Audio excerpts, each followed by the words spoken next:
मरीदके में जिस्म फरोशी का अड्डा सरेआम चल रहा है। इंकशाफ हुआ है कि माई छम्मो जिस्म फरोशी का अड्डा भी चला रही हैं और 7 लड़कियां भी सप्लाई करती हैं। अहले मोहल्ला वालों का एहतजाज में मोहल्ले वालों ने ये बताया कि माई छम्मो बड़ी देर से बेहयाई का अड्डा चला रही हैं। लोग दूर दूर से यहाँ पर आकर जनाबाजी करते हैं। इस फट्टे में रहने वाला शख्स मोहम्मद असगर ने ये बताया कि यह जिस्म फरोशी का अड्डा बंद होना चाहिए, क्योंकि इस्लाम में इसकी कोई मुआफ़ी नहीं है। जहाँ पर ये अड्डे चलते हैं वहाँ पर शराब भी चलती है और लड़कियाँ भी सप्लाई होती हैं, कत्ले आम होते हैं और साथ इलाके का अमन सुकून भी तबाह व बर्बाद हो जाता है।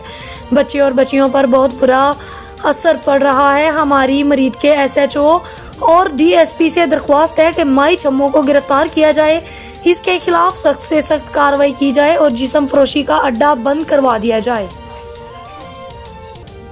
हर बंदे दे घर धी भी है, भैन भी है। अज इत्थे किसी की धी भैन की इज्जत नीलाम हो रही है, कल साडी धी भैन की इज्जत नीलाम हो सकती है। यह बगैरती का अड्डा बंद होना चाहिए है। यह माई नूं कड़ी सज़ा होनी चाहिए है। सारे वीर भाई जिन्ने भी ने सारे अखां खोलो और बेहयाई बंद करो, बेहयाई भाई ये तो है ही गुनाह, बहुत बड़ा गुनाह है और इस गुनाह को बंद होना चाहिए, क्योंकि ये तो तमाम बुराइयों की जड़ है और इस्लाम से बंदे के लिए दूरी है। और ये इंतहाई, और हमारा इस्लाम बिल्कुल इस चीज़ की इजाज़त नहीं देता कि हम इस तरह के अड्डे चलाएं, शराब खाने चलाएं, जना खाने चलाएं। और इनको जो है हुकूमती तौर पर जो है, बल्कि जो है जो लोग ये काम कर रहे हैं, हमारी हुकूमत भी ये चाहती है कि हम ऐसे काम ना करें। और इलाके के जो हमारे पुलिस जिम्मेदार हैं उनको भी चाहिए कि इस काम का एक्शन लें और इन अड्डों को ख़त्म करें।